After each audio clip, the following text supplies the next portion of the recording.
Oorange Podcast Bad.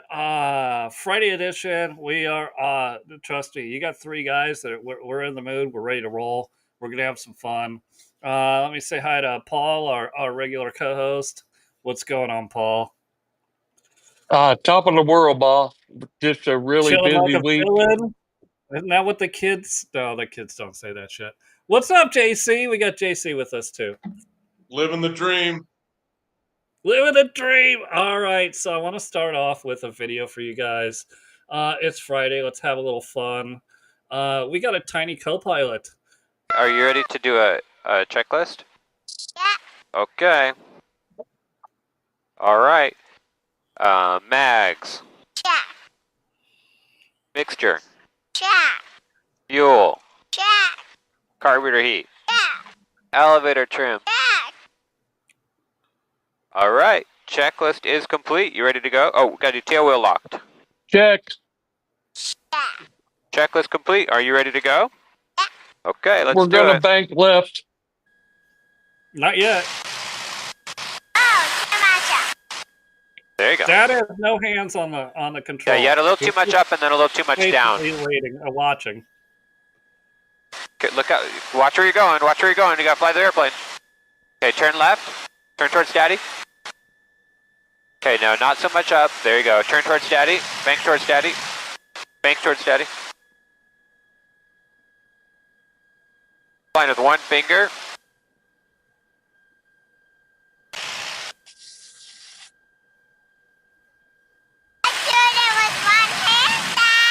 You're flying with one hand. Wow, look at you. That's what we do too, because we can put one hand on the throttle. But you gotta use some hand. My turn? Okay, I have got it. It's so adorable. And Paul, the first thing I thought was probably a 4-year-old. 4 years from now, that kid's going to be doing power off stall procedures. Absolutely. It's going to be way better than what JC said. Way better than a captain of Air India. I'd fly with her before Air India anytime. Yeah, no doubt. No doubt. But I remember being my dad's co-pilot. I was a little older than that. But I just remember how exciting it was. And seeing that little kid, just like, this is the coolest thing in the world.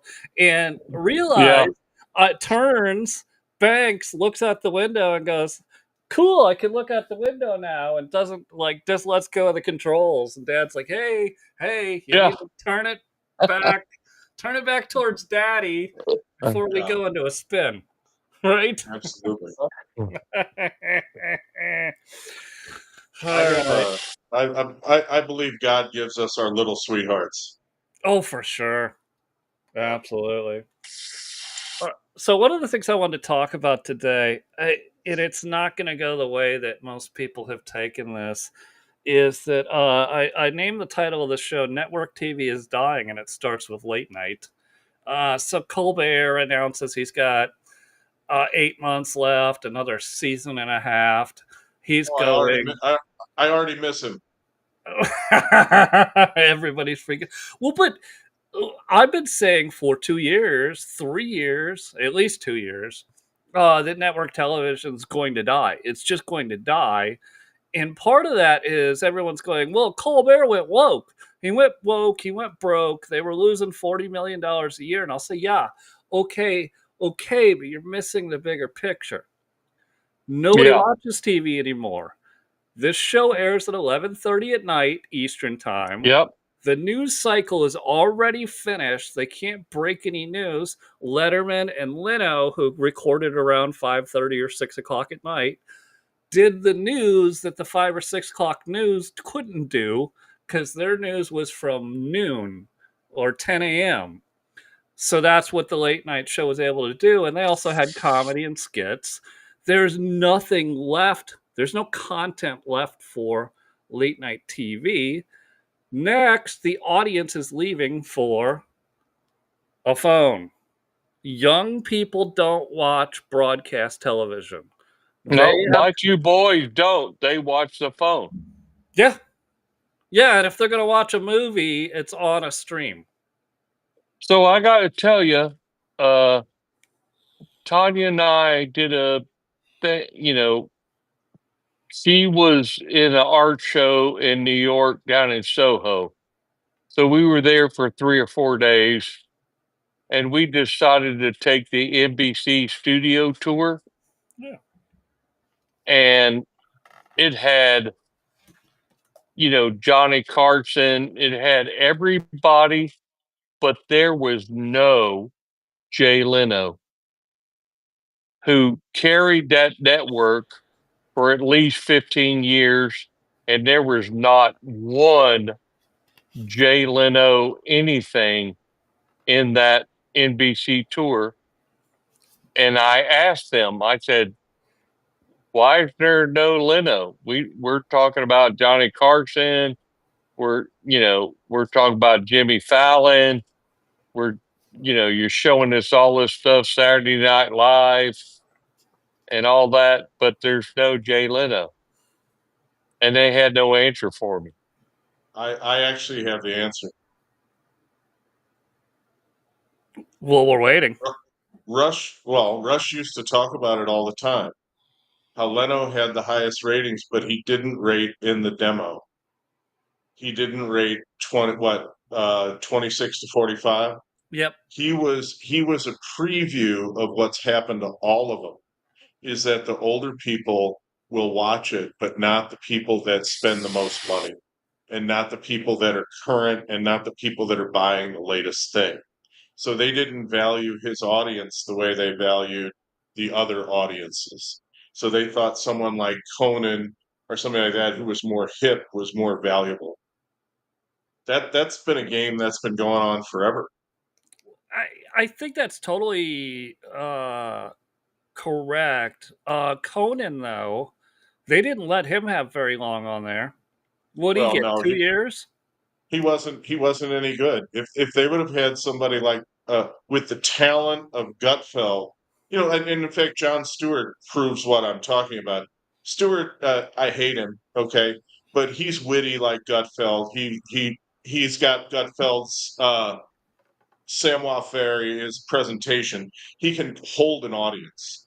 And, Stewart was able to do that as long as he wanted to, and he had ratings in the demo. So he was the king of the demo, but he was on Comedy Central or whatever, and he was dominant, and everybody was talking about him, and it was the buzz. And Jay Leno was doing his program, and it was funny, and it was great, and it was good and wholesome entertainment, but they didn't want any of that. They wanted to edge the culture left, and that was what they wanted. Oh, sure. Sure, obviously edging left is it's been the thing, especially with late night forever. And that's what when you see the response to this by senators and like Schiff and other people screaming, this was a political move because they owe Trump 15 million. Dude, $15 million for CBS is like a day's worth of expenses. It's Drop in the bucket. nothing. That's petty cash, dude. It is. Yeah, it's walking around money for them. Like Yeah. you don't understand. The Colbert Well, show's budget was 100 million, and they were bringing in 60 million, losing 40 million a year, and they still didn't care. Just like if you go over to ABC and people talk about how's the view on, because ABC doesn't care. They're willing to take the loss because it's the content they want. Once again, I'm going to go back to Rush. He talked about this all the time. Remember when I guess it was Newsweek went broke and Glenn Beck tried to buy it? They wouldn't let him. They didn't want a conservative, such as he is, to have the prestige of that name. And so they sold it to someone they quote unquote trusted for $1 and passed up, a reasonable offer. Obviously it's not in their league, but it would have been something, a salvage value. But no, we're not going to let you get a hold of one of our legacy names. We just won't do it. And he even tried to buy Current TV after Al Gore completely botched it. And they sold it to Al Jazeera, for God's sake. I mean, they don't care about the money. The money for them is secondary to the cultural impact and the domination of the narrative. That's what Yeah. they're interested in. Well, Yeah. well, I believe that 100%. do either one of you think that if Bobby Kennedy can figure out how to get pharma ads pulled off of TV, that all of a sudden these networks would have to learn how to compete in the way that us podcasters do? I think that will help change the game because that's more money than God. It is. Oh God, yeah. Yeah. Could you imagine if this podcast could just run one Viagra ad? We wouldn't have to work another job. We could retire. Yeah. We'd do this. We'd do this 4 hours a week. That's it, and we'd have all kinds of cash. And it isn't even effective. The pharma ads aren't effective they don't need to do it to get the utilization. They do it to shape the narrative. And I'm a pharmacist who worked in pharmacy insurance. You now hear about pharmacy benefit managers. I was at the ground floor of that and made several people significantly wealthy, uh, managing actually managing drug spend competently instead of the way they do it. And you guys won't be too surprised to find out that the reason I'm no longer in that business is because everywhere I went, pharma would buy out the playing field wherever I was because I'd start to get real results. And they like Missouri Medicaid. I was saving Missouri Medicaid several million a month. All right, just through HMO pharmacy drug management, and pharma bought out the entire program and promised the state that they'd make it whole. And they went along with it, and of course the parent company out in California said, well, we their Medicare pharmacists quit. I said, hey, I'd do that. There just isn't a fit for you here. And I'm like, yeah, how about that? How about Yeah. that? How about that? That's when I made the decision to be an independent businessman. No, Yeah, for come sure. on. I get tired of making Well, other people rich. At least I can have fun. you watched it. So it started in the 90s, big time, but really in 2000, PBMs.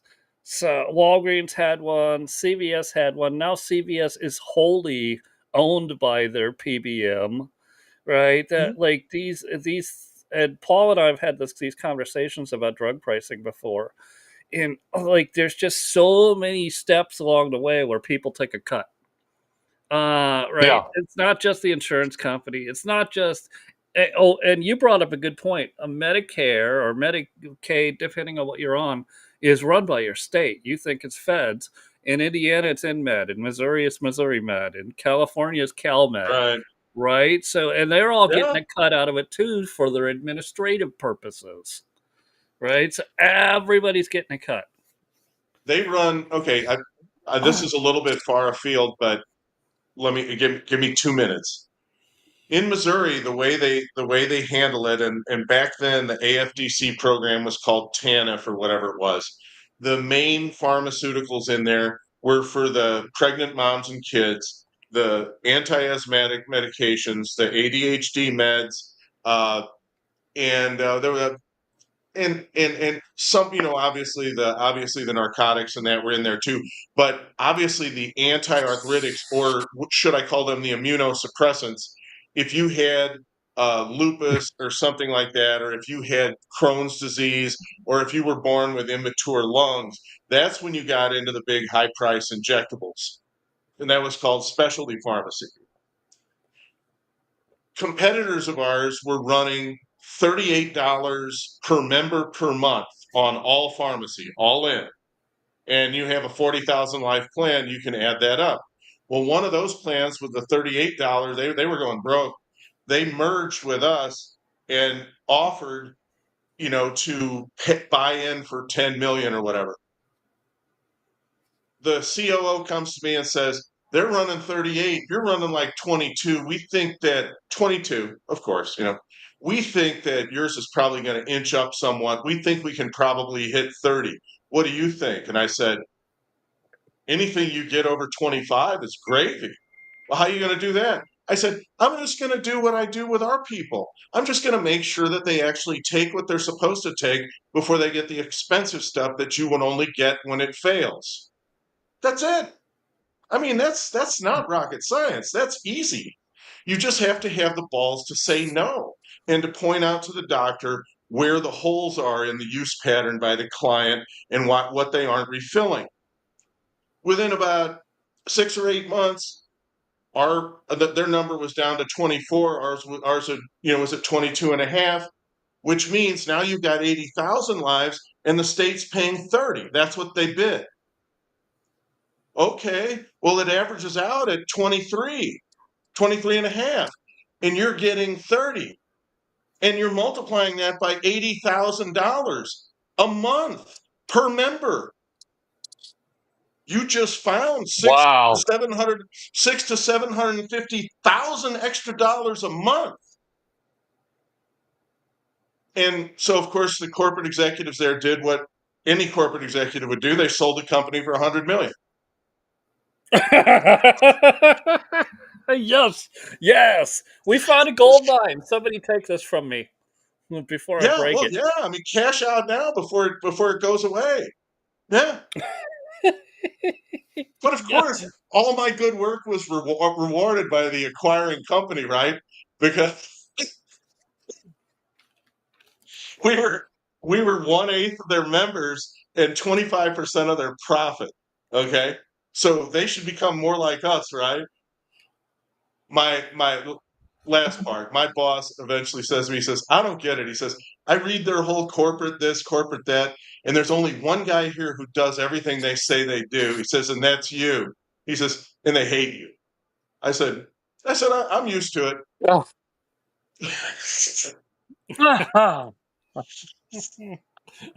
Corporate life. Can we fire all HR departments? And I'm not talking about the Coldplay video, but you could use that as an example of how horrible HR departments are. Can we just fire all of them?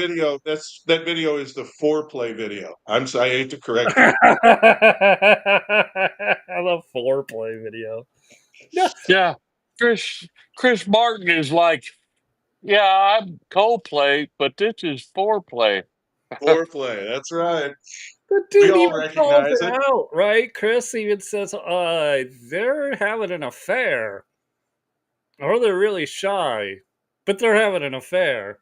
Everybody knew it. My point was HR, who gives training seminars all the damn time about employee ethics, and you The cannot corporate code. you can't bang other employees, and you can't do this. You have the top HR executive doing exactly what she does seminars on and probably gets paid to go to conferences on all across the planet, being a VP, right? Telling, hey, this is how, and we all know it's a bunch of shit. We all know these HR departments are people who got degrees in underwater basket weaving or feminine studies or gender studies. I'm sorry if you can't use your degree to get a job. We need to eliminate as a corporate culture the HR departments. They're ruining industries. They're the original diversity hires. They're the original diversity hires. If you were going to hit your quota for minorities or women or whatever, you hired them in HR. Paul and I've talked about this before. I said just eliminate it. Paul and I've talked about this, how HR departments have no idea what the actual employees do. How can they hire to fill a position that they can't possibly understand because they've never walked outside onto the floor? No. Sorry,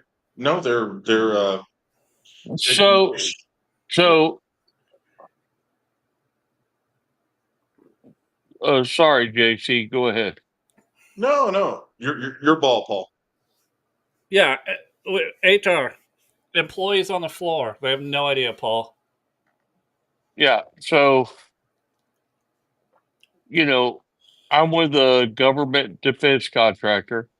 We have an HR gal. I won't say her name, but when we win a contract, We've got a 60-day transition. We've got to get offer letters signed for the key personnel, which is usually a program manager, a site manager, the safety guy, and the quality guy, right? And so I go to her and say, hey, it looks like we're going to go ahead with this program here at X base, and we need to start doing that. And she goes, well, I really don't have the bandwidth. Uh, okay. What? You don't have the bandwidth? What? Have you written any job descriptions? Have you posted anything out on, LinkedIn and stuff saying, hey, we need these people? And she's like, no, I've got all these other things going on. And I'm like, okay, you're fucking useless. So we're going to subcontract that out. And then the CEO says, well, we need to rely on what's her name to try to do that. And I'm like, I've talked to her about that. We're coming up in August. We're going to have signed letters of intent, uh, pricing and all that for the key personnel. And she hadn't done that yet. Well, so you need to work with her because she doesn't know. And I'm like, okay, if I got to work with her, it's too late. Yeah. It's too fucking late, dude. Paul, this isn't your first go around. We've been dealing with HR for, I don't know, almost 2 decades. It feels like now. Like they can't even write a job description. Like I've been interviewed by HR because I'm hiring for, let's say, contract specialist to purchase contracted goods for the government. And they're like, okay, so explain this to me. And I explain it to them, and they're like, I have no idea what that means. And I'm like, okay, well, I could write it up for you. Before we had HR, I didn't say this part out loud. Before we had HR departments, I would have just posted this job myself and wrote up the description, reviewed the resumes, and did But I tried to break down this job I was hiring for to the most basic levels. And these 2 ladies sitting across from my desk trying to figure out how to post this job could not conceptualize what this job entailed. What this job entailed. Yeah, exactly. Whatsoever. And so I'm saying we've got a job we're looking at in Fort Irwin. So that's in California. And the CBA and the SCA, there's all kinds of 5 different unions out there. You need to, be able to negotiate with them. And she said, and I'll use the Texas euphemism, do what? And I'm like, yeah, honey, you've got to do an LCAT crosswalk with the SCA and the CBA. You've got to be able to do that. And she's like, what's a crosswalk? I mean, she literally said that to me. And so I'm like, okay, we're going outside the company and we're going to find somebody that knows how to do that. And internally, they're like, oh, this is bullshit. I got a friend of mine that works at uh uh rescue SPCA. She does recruiting. We need to bring her on for 60,000 a year. And I'm like, is she prior military? Does she know what the fuck we're even talking about? Do you know what a program manager is that knows how to run a missile defense firing mechanism program? No. Well, She knows how to. You're right, but let me ask JC. Hey, I'm gonna go to HR. I need to hire 3 more CPHTs.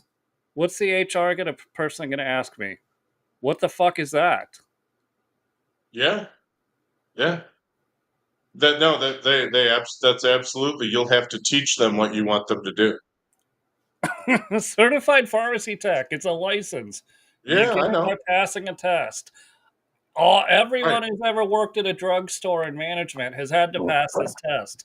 That doesn't make me proficient in pharmacy. It's a Not at stupid all. test, but it's a requirement. And so you tell HR, I need 3 more CPHTs. Stat, they're like, what's a CPHT?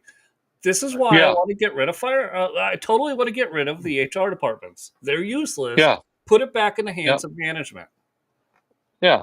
So what our HR does is, hey, you've got to have the sexual exploitation training. Yup. You need to do that. Okay, but I need you to find a prior military command sergeant major or a colonel that has done missile fire command in their past, and we need them for a program manager. I And know she goes, just a guy. Oh, go ahead. I don't, she's like, I don't know what you're saying to me. I don't Right. understand those words. And I'm like, okay. You could Uh, always counter with, I know the guy. He's a command sergeant major. He's up in Minnesota. He's usually in the boys' room, inspecting the tampon machines. yeah. Yep, the guy that refused to go, right? When his group got called up.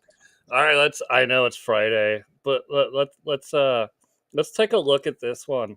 Wall Street Journal posts a bullshit post about Trump doodling a naked woman to Jeffrey Epstein with a sonnet in it, and his signature being the woman's bush. And Trump immediately turns around and fires back with a 10 billion with a B dollar lawsuit for defamation and libel. Thoughts? Obviously, they were trying to get out in front of what they knew Gabbard was going to drop tonight. Fair, Trying to Paul. set the news cycle.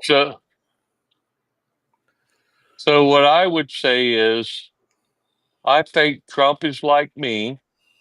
I don't want a shaved gash because I feel like a pedophile. Welcome to the If you Friday got show, a everybody. Angela Davis, no, I want you to have an Angela Davis bush like everybody else, and so we're not going down that road.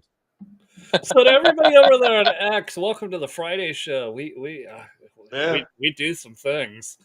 Thanks for joining us, everybody. We got people on X, Rumble. We got a locals. We got a Twitch. We'll have more joining us for sure. I think Paul is. I'm hoping Paul lives in Crockett's district because it sounds like he was describing her.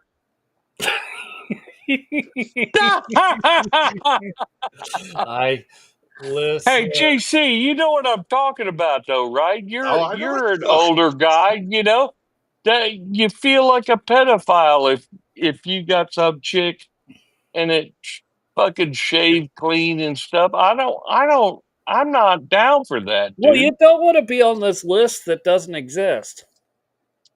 let's just say that Paul, that the sensation is enhanced without all that nonsense. How's that?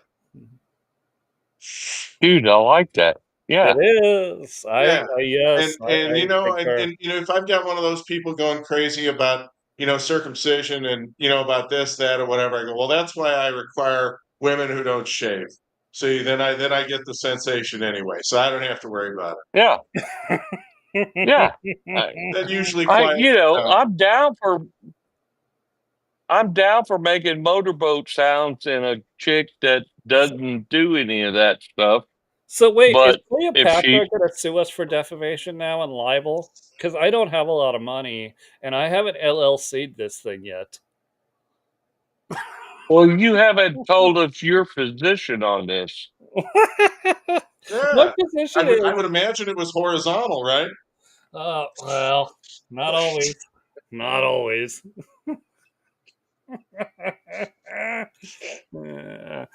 I know. It just got me thinking. I was like, "Fuck! I haven't LLC'd this podcast yet.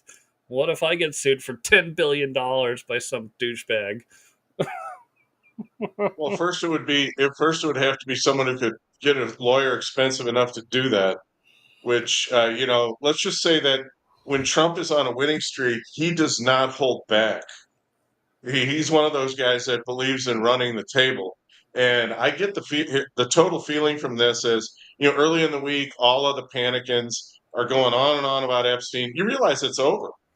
The Epstein stuff is over now. Yeah, he just put his foot down and that was it.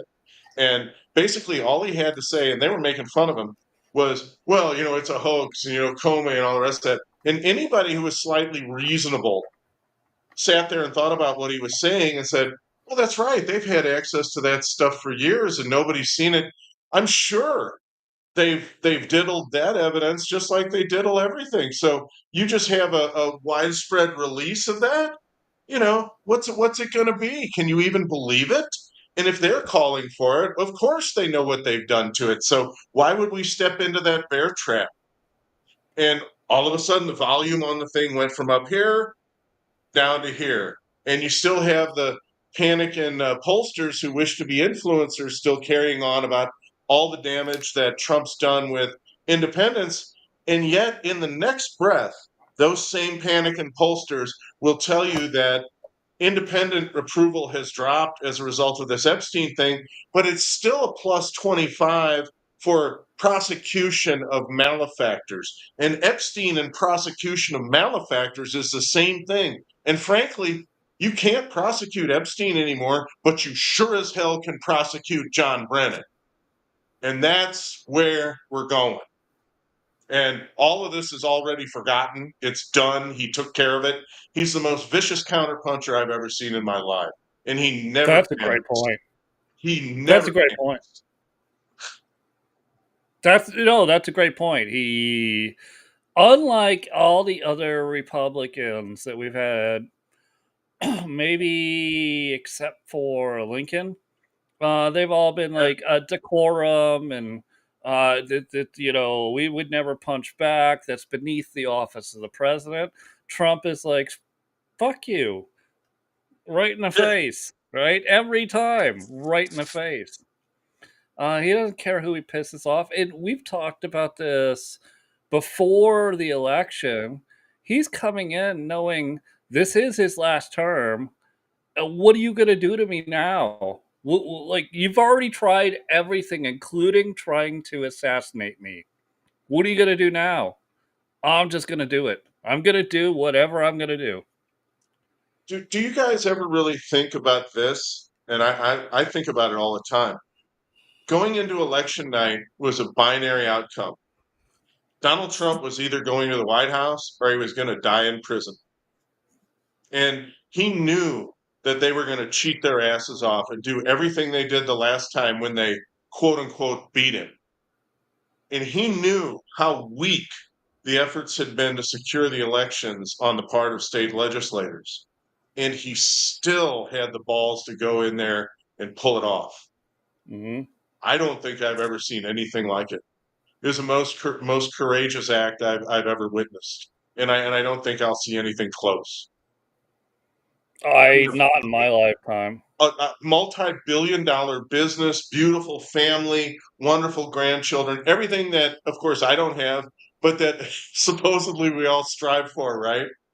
And he had the whole thing. I mean, supermodel wife even. And you're going to go in there and you know who's aligned against you because they've just tried to sentence you to 700 years in prison and everybody is crooked, everybody, and yet you stand for election anyway. If you don't trust him by now, who are you going to trust? No, Well, that's a good point. Yep. and I'm, on that, right?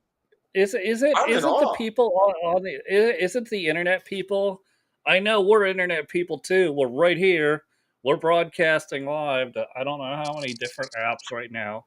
But isn't it that the internet people that are really driving this panic, the panicans?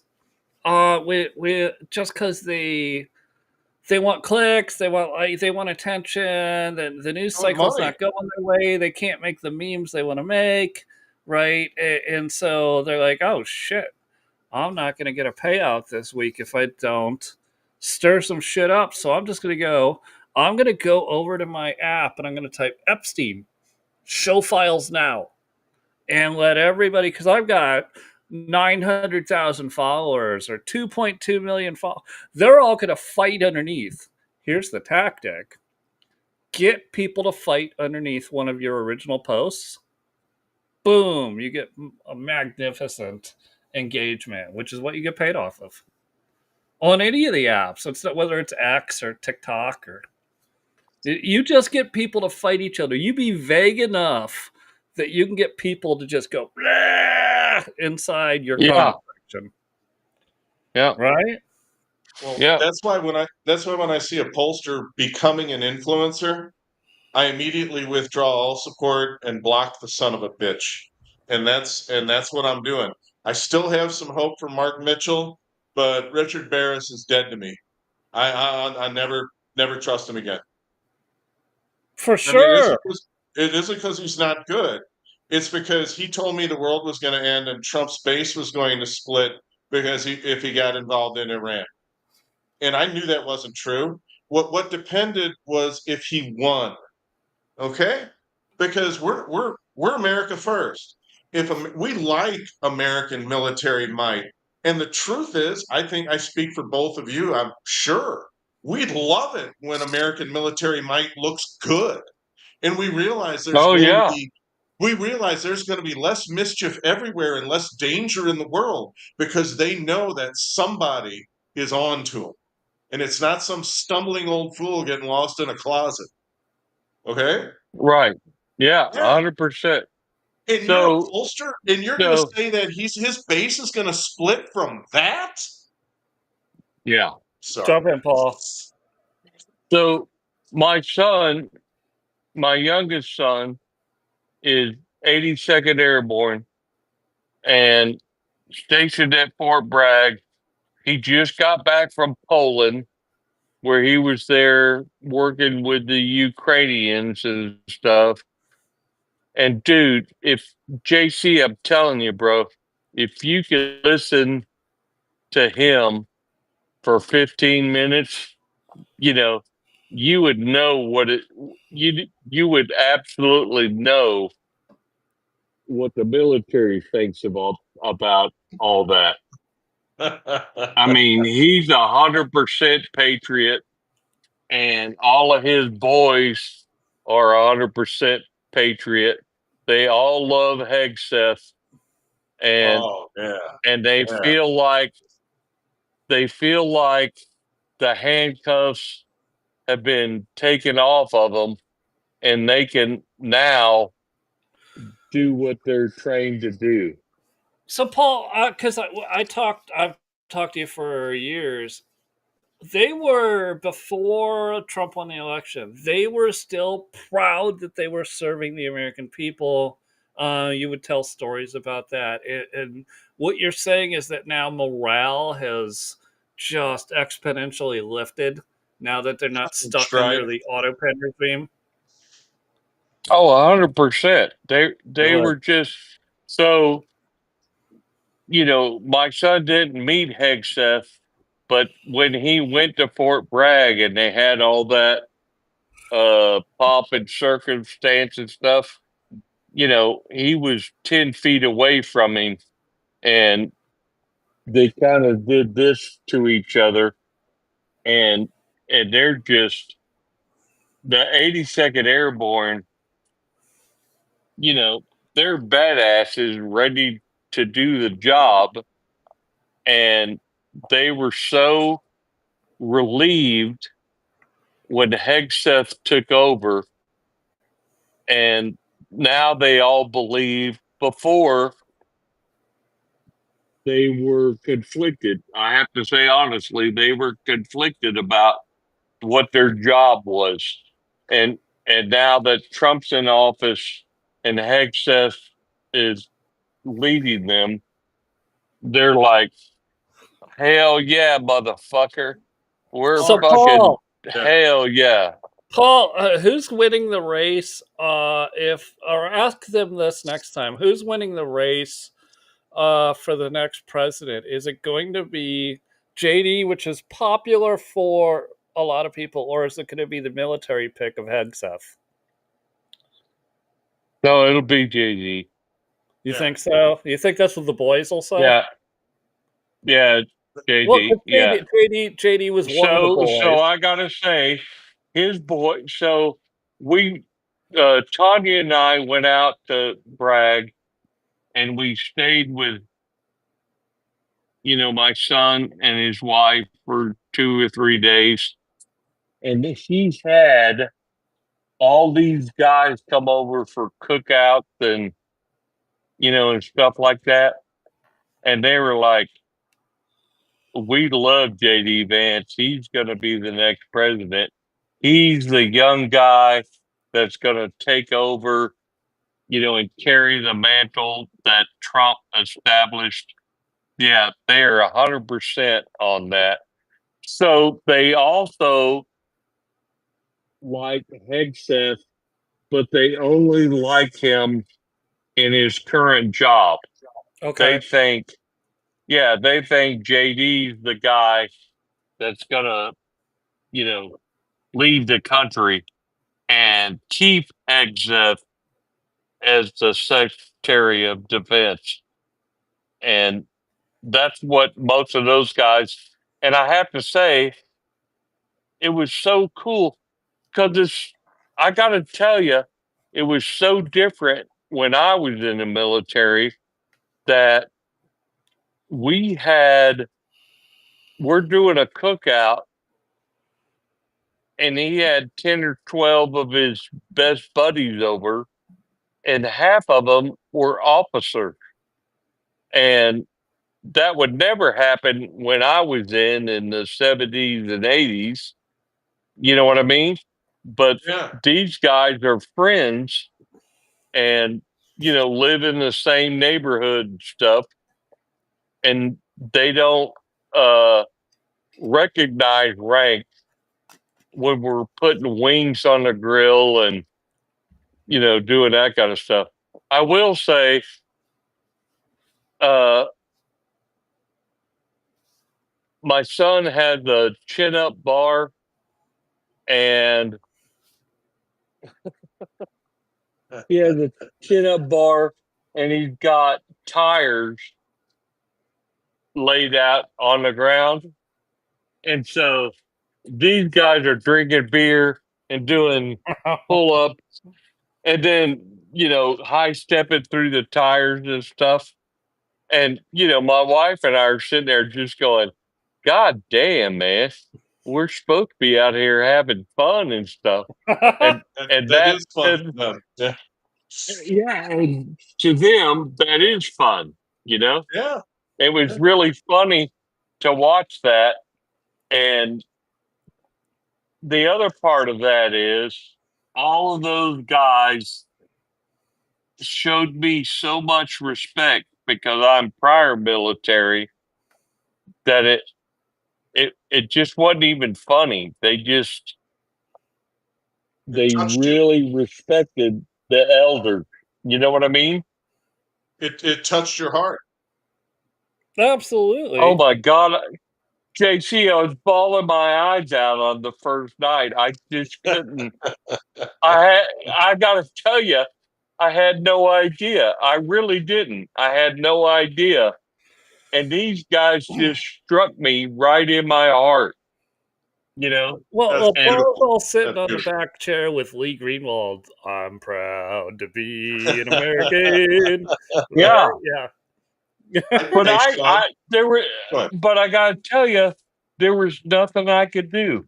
You know, we go out to the fire pit and there's at least three guys going, here, Mr. Gann, here's a chair for you, you know, and all that. And guys coming up and touching me on the shoulder. Hey, you need something else to drink? And I mean, the respect was just, it was awesome. Sounds like you could start a business. I mean, that's a Yeah, right? service. Yeah. Yeah. Well, there's I work. I have one thing to offer you, Sean, here because you Yeah. asked a question. You talked about Hegseth for president. I never thought about that as a possibility, and I don't see it in his future. But I absolutely see chairman of the Joint Chiefs. I do see that. Oh, that's a Oh, really yeah. good. Yep. Yeah. And hey, Bubba. Yep. So JD chairman, I look on my VP. Like, so if we're playing Dream Team, you get to pick your own. Like, you're on FanDuel or DraftKings, and you pick your team. My dream team for 2028 is gonna be Vance, and I've got a pick out of the blue, which is going to be Huckabee Sanders for vice president. She's I Get the incredible. fuck. She's I Are incredible. you kidding me? I like her. Oh, yeah. But here's where the pollsters that turned into panicans have gotten to me. They say Vance is running strong. He looks good. He's touching all the bases. But I think he might need Rubio to draw sufficient Hispanics as vice president. Yeah, that's what I was thinking. All right, I that's got to say, I fair. was I'm thinking, gonna. Van. I will. If little Marco will take it, that's the other thing. I mean, little Marco may want the top job, and if Vance's Hispanic numbers don't, true up, you might see a horse race. You might. Oh, like this primary. It's gonna be like it's gonna open wide up. Like it's gonna be the Kentucky Derby. All 12 gates are gonna open up again. People are gonna run. I get that. I'm just looking at things from again. We're playing the game Dream Team. Like if Yeah. I could have who I want for this specific role, and that's where I go Vance or Huckabee as the top of the ticket. And lots of people will differ from me on that, and that's fine. We're just playing Dream Team. Rubio totally makes sense, but I also see where you're going. That Rubio would probably is going to run against Vance. There's That negotiations. doesn't mean he would. That doesn't mean he wouldn't be the vice president. There's negotiations that happen Yeah. totally. So I mean, yeah. Also, Like, a dark horse for vice president would be Gabbard. mm, She's young, and with what she did today, her stock's really going to rise. that was a big drop. We finally got the drop on the Intel services today. We finally got it. The mother Well, load. no, And she dropped it, but I don't think they gave it to her. You know where it came from? I can finally declare that little ferret, Merrick Garland, his raid on Mar-a-Lago was unsuccessful because Trump still had those documents, and that's what Gabbard released today. It's a full tranche, and it's all on Twitter. Every last page. They are dead to rights. we got 10 minutes left. So again, if you're just now tuning in to find out what the hell's going on Twitter today, because you were out having a good time touching grass and hanging out with your friends, thank God you were. Holy crap! So all the stuff we thought was true about Obama spying on Trump and basically trying to steal an election, running a coup against President Trump in 2016. It's there in a thread, 49 different threads in this thread with documented evidence dropped by Tulsi Gabbard today. Obama is guilty of high treason. He is. There's really no two ways to look at it. And the only question is, we all know the penalty for high treason, right? I do. I do too. I don't want to demonetize you. I don't want to demonetize the show, Sean, so I'm not going to say what it is. Say it, but does Trump have it in him? That's the question. Is he willing to take that risk? You know, his numbers with minorities are pretty strong. I don't know. That's right. I mean, you're going to put the first ever elected African American president in front of a firing squad. Just him. No, I don't think you're going to do that. Yeah. I agree with you. You're probably not going to do that. But it would also then be not just him. There's going to be a whole line of people. No, you could put 12 of them up there. I mean, you have that we're not talking about. Paul and my Hall of Fame, could be the 12, and you get 13 of his combat buddies from the barbecue with live ammo, and you take care of business. I mean, that's justice right there. Ben Rhodes, all of them. You know who they are. Jake Sullivan. Podesta, Garland. You just start naming names. They're all guilty. They're all guilty. Hillary Clinton. Because it ties back to the Steele dossier. Like it's all in this thread. If you Fusion GPS, go to X and check out this thread. It's everywhere. All of the stuff that we've been talking about and saying that this is what happened. Well, here's the evidence in documents. They've actually got the smoking gun. Yeah, and she put it out there. Now, would I not vote for Vance because she's the vice president? Man, she's got bigger balls than any bureaucrat I've ever seen. Oh yeah, that's incredible. Think about that. You couldn't get Ratcliffe to do that. You couldn't even get Rick Grinnell to do that. Nope. And I mean, Rick Grinnell's a giant in terms of courage. He gave you more information than anybody. I love that Trump is finally dropping shit because he didn't drop the things we wanted him to drop in the first term, knowing that he had to get reelected. And then he took 4 years off and watched. And he said, oh, I see. And so now he's just coming out and he's like, fucking drop it. Nope, drop that. Nope, release this.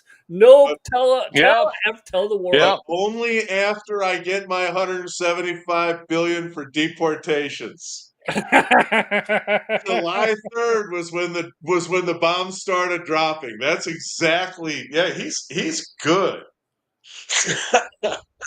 Well, even reading history, he's good beyond what I remember. Like he's the best that I remember outside of guerrilla warfare, which would have been Washington and again Lincoln 100 years later. He's actually Andrew Jackson on steroids. Oh, good point. I was talking that over with Groke earlier.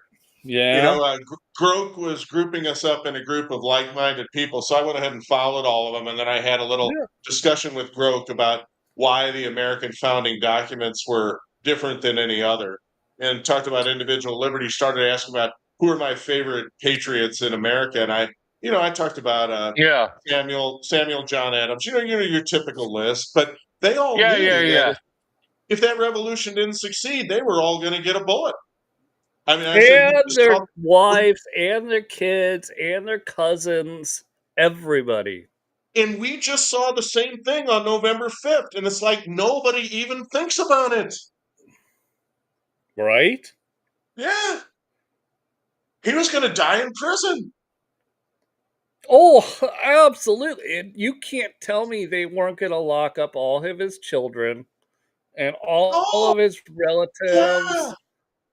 Everything he built, absolutely everything. would have done so.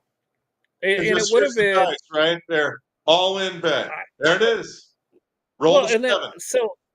so we pulled it off, too big to rig.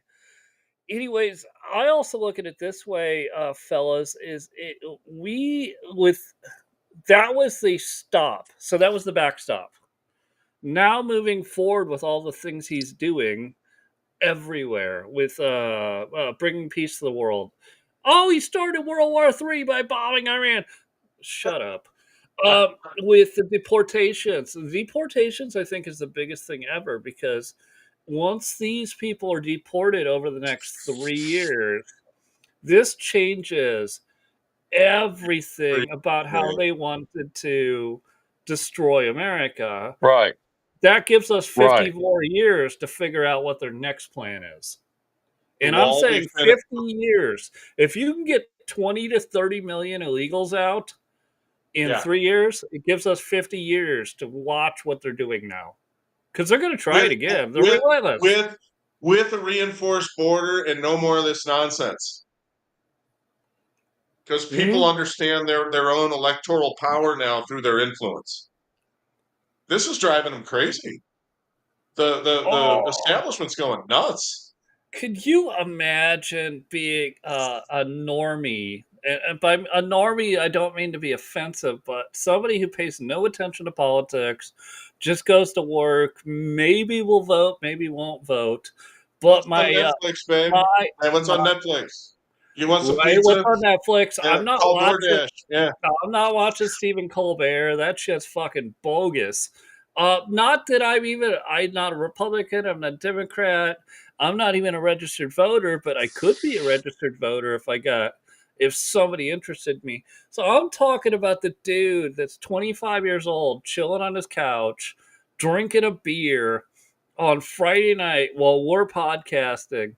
He pays no attention to this. And Jose Padilla shows up on his Facebook page, screaming about illegals. And you go, dude, I could barely afford a 12 pack for the weekend. Why the fuck are you screaming about illegals? How does that bring anybody into the Democrat Party? It bring new voters in because the old voters, I'm not being mean, but they're expiring. They're passing away. They're at the end of their life. How do you get the 18 to 27-year-old voter base when Jose Padilla, Alex, I believe it goes Jose, can by. you see? Jose, can you see? How do you get new voters when all you do is scream about we need slave labor in the country? Listen. I look at this and I think the most you talk about 3D 4-dimensional chess.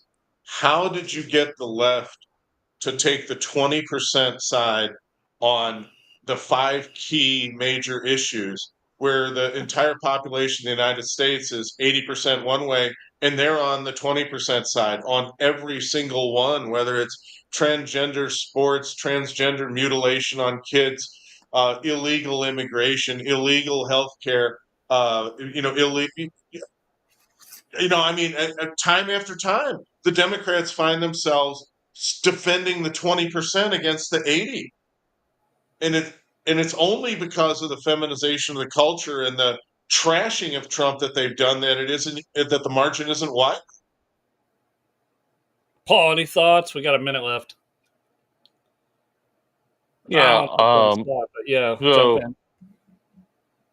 No, I just want to say, as a boomer, and I appreciate you calling my group out about this. When I come across those guys that, try to block or do those, you know what I mean, do those kind of things, and they're not even Gen X, it's millennials and Gen Alpha and that kind of thing. Sure. I have to say I revert back to my training and will break a jaw, break a rib, and put those guys in their place because they have never had that done to them. That's why, Dude, you know. it would be all right. Listen, they weigh like 97 pounds, Paul. You could just go, and they would fall and bust their ass. I hear it, brother. I That's love, why the honorary shirt tonight is bulletproof. I love the shirt. No, the shirt. Yeah, Paul. No, you're totally right. Hey, we're gonna close this you're one out. 100% I will tell right. you, for all of you on here, even the listeners, if you want to contribute, Edward and I are looking at doing a longer form thing on how the West was destroyed by feminism. I'm sure you guys will be tickled if you could put in some time on that. That won't be a podcast. We're going to do that offline and then produce the full video later. That could take like a week. I might take us a month to put together. I'm just saying Yeah. it's a project that Edward and I are working on. I'm sure I'm putting this out to the listeners too. If you want to be a part of it, that's something that we're working on. Obviously, we'll get JC, we'll get Paul in there. And then we'll play some Rosie the Riveter videos over the background, and it'll be a good time. But we got to close this one out. I will, man. I hope you guys have a good weekend. I'm sure I will talk to you guys both over the weekend. So, Oh, for sure, bro. Yeah. Yep. Keep hope alive, brother. All right. All right, Close it out. JC.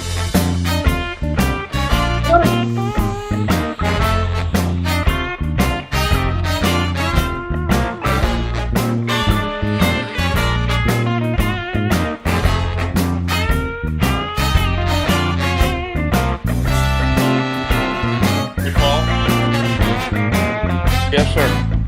Thank you for the heartfelt testimony. You touched me.